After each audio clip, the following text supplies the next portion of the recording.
J'aimerais rajouter une parenthèse à propos des approfondissements sur Vaïechev. Une des histoires les plus intéressantes de Vaïechev, c'est l'épisode de Judas et Tamar. C'est un épisode qui se passe comme ça. Tamar, elle veut vraiment faire partie du peuple juif et elle veut vraiment rentrer dans la famille de Judas.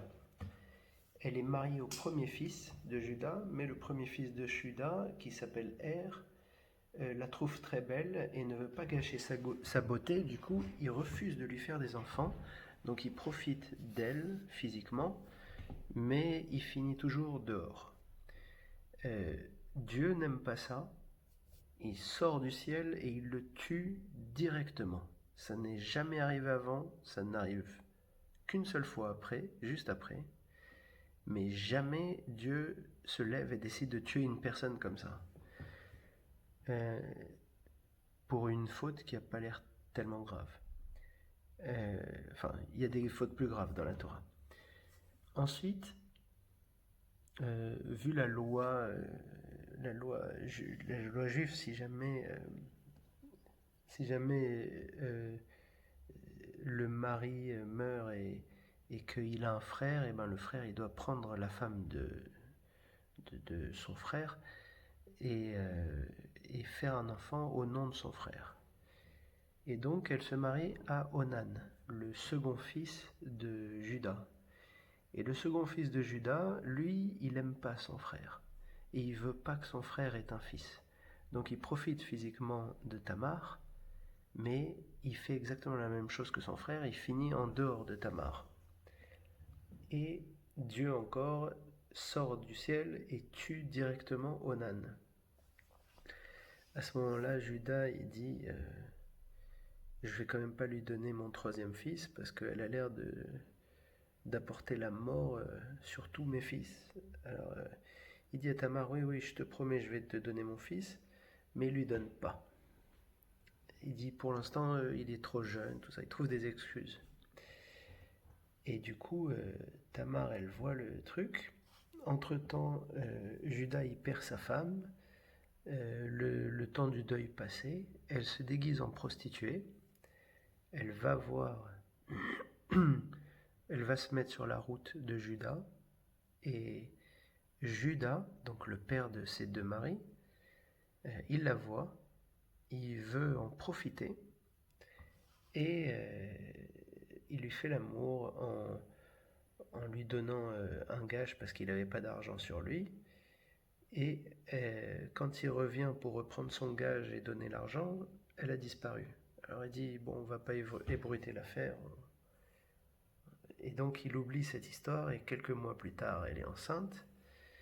Et, et Judas, il dit, mais tu étais censé être destiné à mon fils et tu as trompé mon fils. Alors il faut te marquer au fer, ou il faut te brûler, il faut te tuer. C'était comme ça à l'époque. Enfin, c'était plutôt marqué au fer. Mais ça, c'est les commentaires.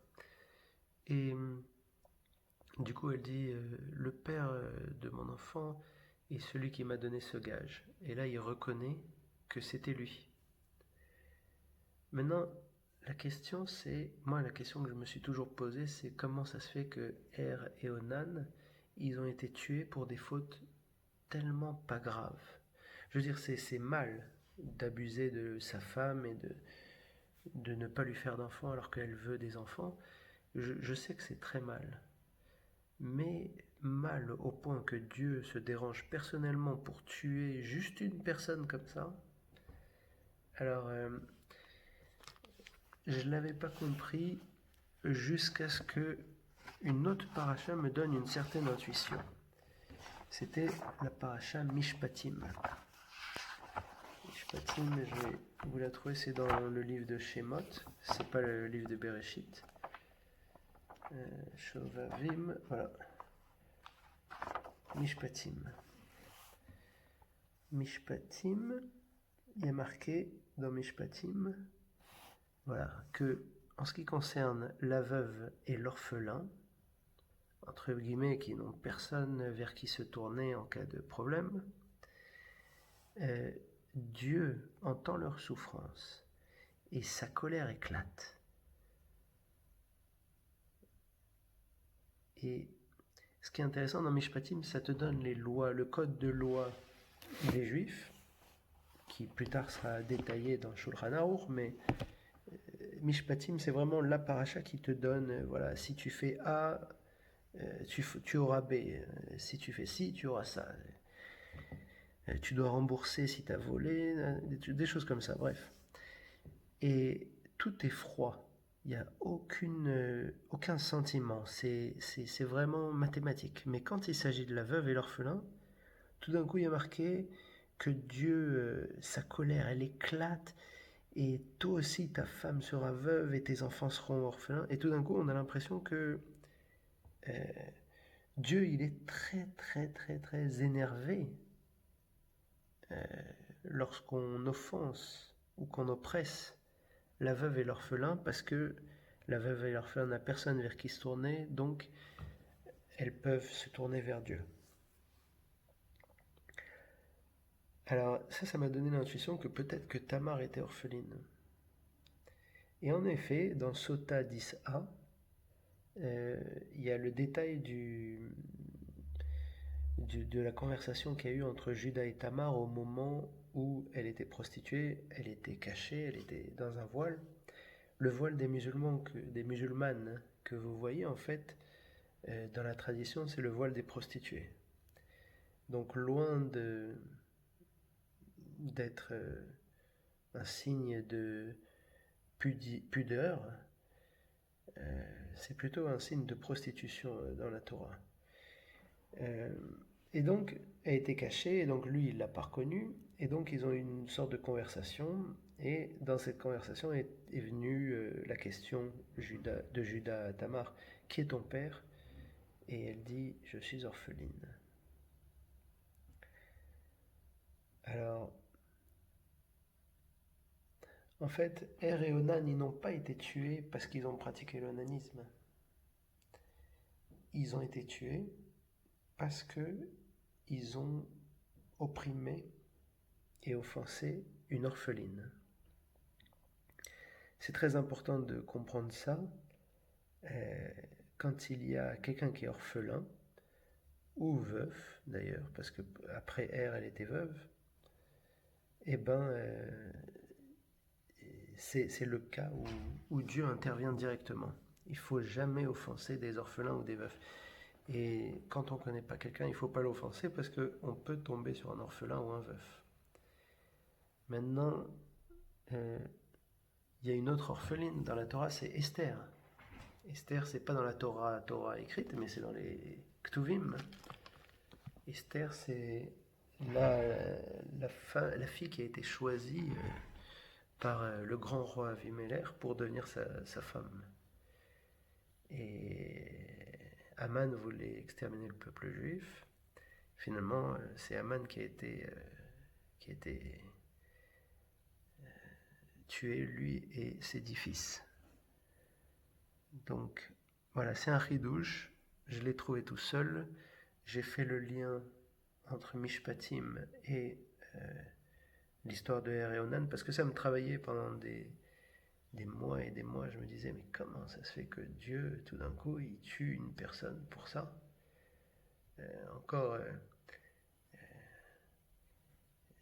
Si jamais il avait tué directement le village là, qui a violé Dina, ou je sais pas, des fautes graves. Les Égyptiens qui fouettaient les Hébreux et qui tuaient les enfants. Non, c'est juste Er et Onan qui ont été tués directement par Dieu. Donc, voilà. Ça, c'est pour Vayeshev. Il y a un autre truc dans Vayeshev. Un autre truc qui est intéressant. Attendez, je vais le retrouver. Ouais, le truc qui est intéressant, c'est entre Vayeshev et la paracha suivante, Miketz. C'est aussi un chidouche, et puis c'est même pas vraiment un chidouche, c'est plutôt un éclairage historique. Joseph, dans Vaïechev, devient l'esclave de Potiphar, qui est, on dit, maître des bouchers. Et ça pose problème parce que un peu plus tard, quand Joseph reçoit ses frères, il leur sert de la viande, mais sur une table séparée. Pourquoi? Parce que c'est une abomination de manger de la viande pour les Égyptiens. Donc Kélos dit qu'ils étaient végétariens. C'est pour ça que c'était une abomination de manger avec les Hébreux. Comment ils peuvent être végétariens si Potiphar c'est le maître des bouchers? Au moment où c'est une abomination de manger avec les Hébreux, Potiphar n'est plus Potiphar. Potiphar est devenu Potiphéra. Sous-entendu qu'il a été mutilé et qu'il est devenu prêtre de On, c'est-à-dire prêtre du soleil. Alors, il y a une rupture entre le moment où Potiphar est maître des bouchers et le moment où Potiphéra est le maître mutilé du soleil et le prêtre mutilé du soleil. Au milieu de cette rupture, il s'est passé quelque chose de très spécifique. Il y a eu des gens très importants qui sont allés en prison. Ensuite, ils sont sortis. Il y en a certains qui ont été tués et d'autres qui ont été remis à leur place. Et ça ressemble très fortement à un changement de régime. Je crois que le pharaon qui était à l'époque de Potiphar, c'était un pharaon carnivore, et le pharaon qui était à l'époque de Potiphéra, donc après le changement de régime, après que Joseph était en prison avec des gens importants et puis que tout le monde a été libéré ou tué, eh ben, je crois que le second pharaon était végétarien. Maintenant, ça tombe bien, je suis fan d'égyptologie et je vais expliquer les concepts des croyances égyptiennes pour pouvoir comprendre ce passage. Il y a eu en Égypte un culte qui s'appelle le culte d'Amon. Amon. Et ce culte d'Amon, en fait, c'est une multitude de dieux. C'est une multitude de dieux qui peuvent être des concepts, un fleuve, des animaux, ça peut être beaucoup de choses. Et en général, ils sont personnifiés.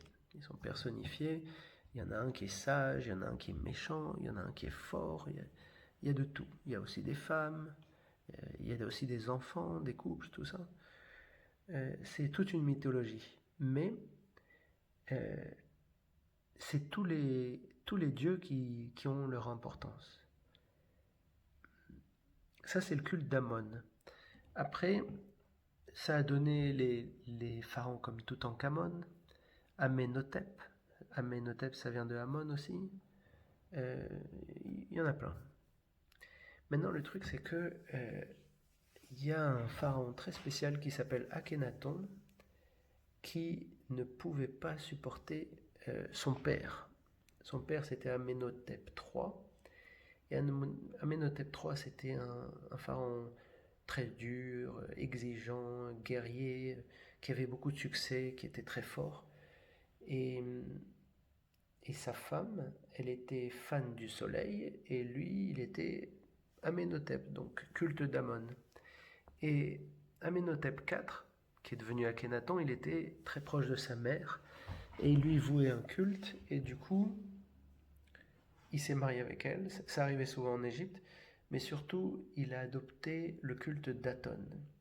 Et il l'a adopté de manière fanatique. Il n'a pas supporté que les Égyptiens aient un culte d'Amon. Du coup, il a interdit le culte d'Amon. Il a tué tous les prêtres, ou il a viré tous les prêtres d'Amon pour ne mettre que le culte d'Aton partout, c'est-à-dire le culte du soleil. Et il y a beaucoup de gens qui confondent ça avec le monothéisme. C'est pas vraiment du monothéisme, c'est plutôt un culte à Dieu, enfin à Dieu unique, disons un culte, un totem unique. C'est une intolérance à la variété des dieux, à la variété des opinions. mais c'est pas vraiment la croyance en un Dieu, c'est pas vraiment comme les religions modernes.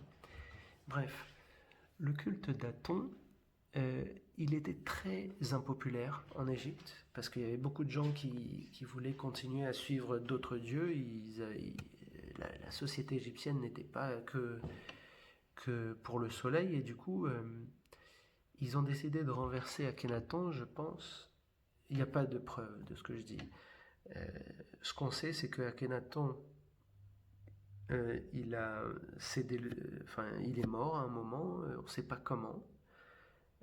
On sait qu'il y a eu un changement de pouvoir, que ce que Akhenaton a construit et sa tombe et tout ça ont été cassés, et que son fils a été au pouvoir, Toutankhamon, et que lui, il a dû rétablir le culte d'Amon. Et puis il était tout jeune, il n'avait pas son mot à dire. Il est mort avant 20 ans, il a régné très peu de temps. Il est très connu surtout parce qu'on a retrouvé sa tombe intacte, tout en or, tout ça. Mais il n'était pas, disons, dans l'histoire de l'Égypte, pour les Égyptiens, c'était pas le roi qui a tout changé. Mais pourtant, c'est le seul roi qui n'a pas été, qui a été très très révéré parce qu'en fait, comme il est mort très jeune, c'est son conseiller principal, Horemheb, qui lui a donné sa tombe. Parce que la tombe, il faut savoir, en Égypte, il y avait une tradition de créer sa tombe tout son vivant. Donc c'est pour ça qu'il créait des grandes pyramides et des choses comme ça. Et une fois qu'il mourait, on les momifiait, on les mettait dans les pyramides. Mais Toutankhamon n'avait pas eu le temps de faire sa tombe dans la vallée des rois. Du coup, il a été enterré chez son serviteur le temps de lui faire sa tombe. Entre-temps, son serviteur, il a pris sa place. C'est une histoire fantastique, je ne vais pas rentrer dedans, mais il a pris sa place et après il a pris sa tombe. Il s'est enterré dans la vallée des rois. Donc, Toutankhamon, il était à part. Il n'était pas avec les autres rois. Et c'est le seul roi qui n'était pas dans la vallée des rois. Et du coup, quand on l'a retrouvé au 19e siècle, ça a été quelque chose d'extraordinaire parce que c'était la première fois qu'on voyait une tombe de roi non pillée. Donc elle était intacte. Bref. Le culte d'Amon, il n'autorise pas de manger de la viande parce que les viandes sont des dieux, les animaux sont des dieux, donc tu peux pas manger un dieu. Par contre, Akhenaton, lui, il permet de manger la viande parce que c'est le soleil, le dieu. Les autres n'ont pas le droit. Donc, presque pour les humilier, on va manger de la viande. Et donc, Potiphar était maître des bouchers, à mon avis, sous Akhenaton. Maintenant, ce que je vous dis, aucun égyptologue n'est d'accord. Et les rabbins n'ont jamais parlé avec les égyptologues, donc c'est un dialogue qui ne s'est pas fait. Les égyptologues, ils connaissent pas la Torah ne connaît pas les égyptologues et ils sont même pas intéressés. Donc c'est une hypothèse. Je pense que les gens se trompent quand ils nomment le pharaon. Je me rappelle plus qu'est-ce que c'était qui disait que c'était comme pharaon. Je pense qu'ils se trompent. Je pense que quand Jean-Joseph est arrivé en Égypte, quand c'était Akhenaton qui régnait, il a été en prison pendant que c'était Akhenaton. Il y a eu un changement de régime. Il a été libéré soit à l'époque de Toutankhamon. À mon avis, à l'époque de c'est Toutankhamon qui a dû faire le rêve. Et c'était un jeune homme, un bon roi, et donc il a eu le mérite quelque part presque divin d'avoir sa tombe non profanée pendant une éternité. Et Horemheb et Haï, les deux rois suivants, les deux conseillers de Akhenaton et Toutankhamon, qui ont pris la place de Pharaon, c'est eux qui ont profité de la richesse. Après, il y a eu la dynastie suivante qui n'a pas supporté que des gens de sang non noble comme Horemheb et Haï aient pu prendre le pouvoir et qui ont fini par casser les pharaons de la dynastie précédente qui ont été la dynastie de Moïse et de l'Exode. Mais maintenant, pour parler de cette histoire, je crois que à l'époque du culte d'Aton, les Égyptiens mangeaient de la viande, et c'est pour ça que Yosef était l'esclave des bouchers. Et à l'époque de Toutankhamon, quand le culte d'Amon a été rétabli, Potiphar, qui était maître des bouchers, a été mutilé. On dit qu'on lui a coupé le sexe. Il a été mutilé et il a été conscrit à faire le métier de prêtre du soleil, prêtre de On, donc prêtre du soleil. Et on dit Kohen On pour dire prêtre de On. Kohen, ça veut dire prêtre. Donc tout ça, ça fait beaucoup de sens parce que la Torah n'explique pas très bien, enfin elle a une explication un peu bizarre pourquoi Potiphar a été mutilé, a été changé en Potiphéra, et aussi elle ne parle pas vraiment du pharaon, elle ne dit pas grand chose sur le pharaon. On ne sait pas que c'est un enfant, il n'y a rien qui dit que c'est un enfant, il n'y a rien qui dit que c'est le fils, et qu'il y a eu un changement de régime, enfin il y a juste des petits signes comme quoi quand il y a des gens très importants comme les chansons et le maître panetier qui sont mis en prison, c'est qu'il y a un problème. Sans doute le maître échanson, on a voulu savoir s'il mettait de la viande dans son pain, et s'il mettait, on le tuait. Et c'est ce qui est arrivé, alors que l'échanson, celui qui fait le vin, lui, il est libéré, il est remis à sa place parce qu'il n'avait rien à voir. Le vin n'est pas divinisé. Donc, voilà, c'est ma théorie. Je pense que Akhenaton, c'était... Voilà. Et Toutankhamon, c'était le pharaon des rêves, ou Horemheb. Et c'est vrai qu'à l'époque de Horemheb et Haï, l'Égypte est devenue très très très riche. Et la dynastie suivante en a beaucoup profité jusqu'au top du top. C'était Ramsès II, donc c'était le pharaon qui a élevé Moïse, puis qui ensuite a voulu le tuer parce qu'il avait tué un Égyptien. Et donc c'est pour ça que Moïse s'est exilé jusqu'à ce qu'il ait 80 ans. Et c'est vrai que Ramsès II a duré, je crois qu'il a vécu 90 ans, Ramsès II. Quelque chose de fou. Et il a laissé place à son fils, ou son petit-fils, il s'est marié avec sa fille, je crois. En Égypte, il n'y avait pas d'inceste. Mais Merneptah, c'est le pharaon à qui Moïse a dit « Laisse partir mon peuple ». Ça, et puis ça, il y a beaucoup d'égyptologues qui me rejoignent sur ça. Donc,